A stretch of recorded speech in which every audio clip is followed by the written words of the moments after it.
একটা মানুষের সফলতা আপনি কিভাবে বিবেচনা করবেন? সো আমি যদি আমার সফলতা বলতে চাই, এমনও দিন গিয়েছে 10 মিনিটের রাস্তা আমি 1 ঘন্টা হেঁটে গিয়েছি।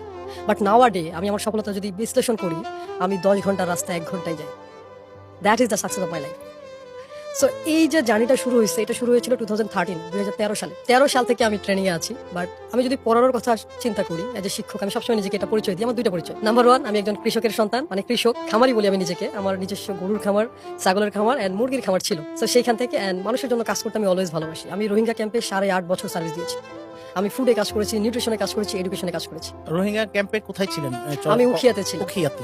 উখিয়াতে ছিলাম। আমি 13টা ক্যাম্পে কাজ করেছি। সো আমাদের যে প্রজেক্ট ছিল, আমরা 51,000 ফ্যামিলিকে, মোর দ্যান 2 লাখ রোহিঙ্গাকে খাবার দিয়েছি, সার্ভ করেছি। তো থাউজেন্ড কমপ্লেন আমরা হ্যান্ডেল করেছি আর কি। রোহিঙ্গাকে হ্যান্ডেল করা যে কি পরিমাণ টাফ, আমার মতো বাঙালি মানুষ যে ওদের ভাষা জানে না, ওইখানে যে আমি তাদের ভাষাটা শিখেছি। যখন আমি শিখলাম, আমি দেখলাম যে দে আর ভেরি ভালনারেবল, খুবই অসহায় তারা।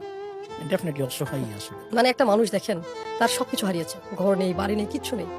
একটা ঘরের মধ্যে তারা থাকে, ছোট্ট একটা জায়গা, বাঁশের তৈরি, তারপলিন দিয়ে, যে পেপার আমরা বস্তার যে কাগজগুলো থাকে সেগুলোতে তাদের ঘর তৈরি।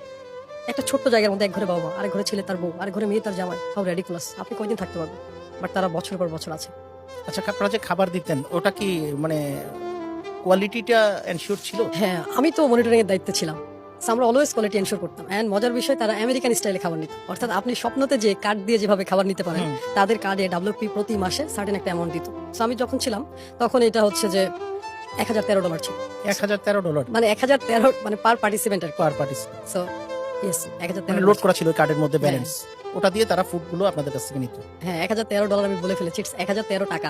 1013 টাকা। অর্থাৎ তারা 13 কেজি করে চাল পাইতো। হুম। 13 কেজি তাদের চাল ছিল একটা।